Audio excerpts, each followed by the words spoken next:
سەبارەت بە ڕۆژی ئاڵۆزی بەغدا زیاتر قسە دەکەم. میوانێکم لەگەڵا لە هەڵەبجەوە بەڕێز دڵشاد نامق شارەزای سیاسی و مامۆستای زانکۆ زیاتر لە بەڕێزیان دەپرسم کە بەڕێز دڵشاد پێشووتر لەبارەی ئەم بابەتەوە زۆر قسەمان کردبوو، سناریۆی زۆر خراپبوونە بەردەم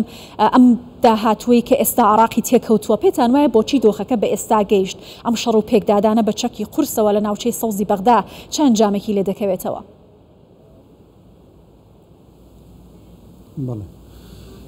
دیارە ئێمە پێشتریش باسی ئەم بابەتەمان کرد و باسی مەترسیەکانی قبول نەکردنی نەتیجەی انتخابات کرا لەلایەن لایەنە سیاسیەکانی عراقەوە و زۆر لەسەر ئەم بابەتە شرۆڤە کراوە لە ماوەی ساڵی ڕابردووە. لە ڕاستیە نەتیجەی هەرە گەورەی ئەمەی کە ئێستا ئیبینین نەتیجەی هەرە گەورەی ئەو یەکتر قبول نەکردن و ڕەتکردنەوەی دەرەنجامی هەڵبژاردنەکانە لەلایەن هێزە سیاسیەکانی عراقەوە، ئەوانەی کە پێشتر لە حکما بوون و ئامادە نەبوون کە دەسەڵات تەسلیم بکەن بە بەرامبەرەکانیان لە کاتێکە لە بەرامبەر ئەوان هێزی تر دروست بوون و کوتلەی گەورە هاتنەکایەوە. و ئەمە درێژکراوەی سراعێکی دوورتریشە، سراعێکی قوڵترە کە لە عێراقا هەیە، ئەویش هەبوونی مەسلحەتی دەرەکی و مەسلحەتی هێزە ئیقلیمیەکانە لە عێراقا کە هەریەک لەوانە دەست ئەگرێ بە وەلایەکانی خۆیەوە بەو کەسانەوەی کە بەو لایەن و هێزانەی کە وەلایەن بۆ ئەو هەیەەوە لایەنگری ئەوون وە ئامادە نییە کە پشتیان بەربداوە، ئامادە نییە کە ناچاریان بە سازشکردن بکەوە، ڕێگەیان بدا کە سازش بکەن لەسەر ئەوەی کە واقعەکە ئەیخوازێ. ئەمەی کە ئێستا هەیە بەڕاستی ئەمە ئیتر ئەو بەڵێن دەرەنجامەیە ئەو پێشبینیانەیە کە خراپترین پێشبینی بوو کە ئەکرا بۆ دۆخی عێراق و ئێستا گەشتۆتە خراپترین دۆخ و ئێستا دۆخی عێراق بەڕاستی وەک دوێنێکە لە پەیامی یۆنامی لە عێراقا هەبوو کە دەوڵەتی عێراق وەک دەوڵات لەسەر مەحەکەوە بۆ ئەگەری لە ناوچوون و ئەگەری تیاچوونی تەواوەتیایە. بەڕاستی عێراق خاوەن پارەیەکی زۆرە ئێستا و ئەم ساڵ عێراقێکێک بۆ لە وڵاتانی کە زۆرترین داهاتی هەبووە، داهاتی نەوتی هەبووە، بەڵام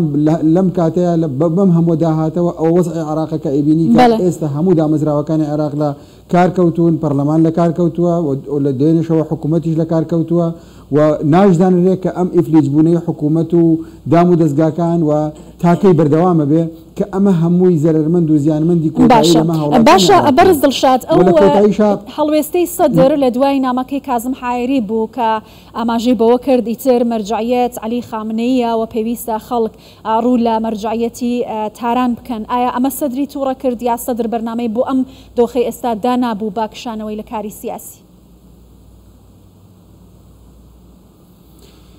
لە ڕاستیە ئایەتوڵڵا کازمی حائیری یەکێکە لە مەرجعەکانی کە خۆی بەخۆی عێراقیە، ڕاستە لە عێراقدارانیشێ، بەڵام مقەلیدێکی زۆری هەیە لە عێراق و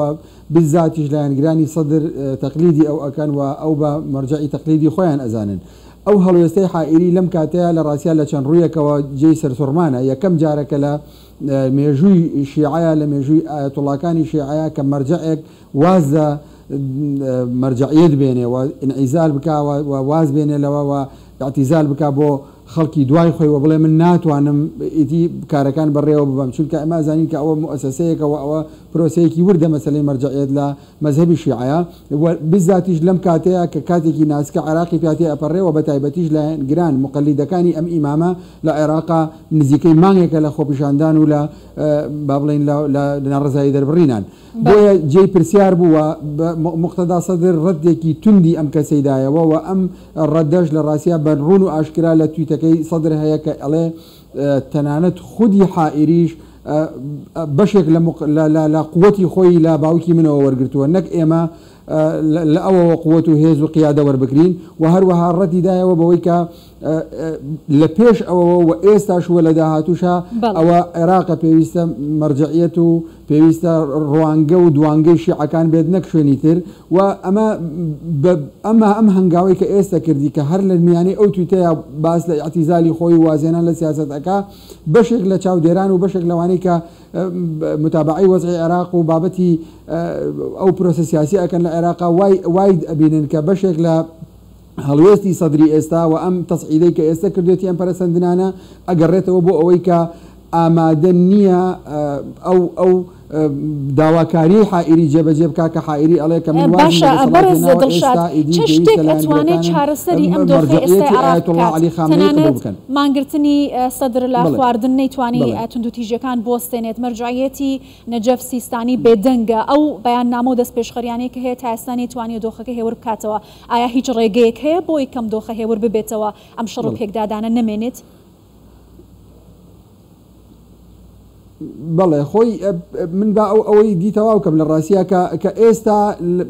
سەدر کە پێشتر نەویستوە عێراق وەک دەوڵەت تەبعیەتی هەبێ بۆ ئێران و وای ڕاگەیاندووە جا نازانی نەویستوە یان ناچووکە لە دەسەڵاتە نەبووە یاخود بە بڵێن کەسی یەکەمی دەسەڵات نەبووە تا بزانین وایە یان نا بەڵام وای ڕاگەیاندووە کە نایەوێت عێراق وەک دەوڵەت وەک موئەسەسە تەبعیەتی هەبێ بۆ ئێران و بە وڵاتی تر حتمما ئەمەش قبوڵ ناکا کە لایەنگرەکانی تەبعیەتیان هەبێ بۆ مەرجعیەتێک لە دەرەوەی عێراق هەر بۆیەش بە شێوەیەک لە شێوەکان مغازەلە و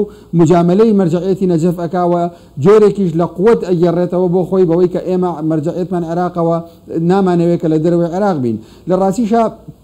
لایەنێکی تری کە مەسلەی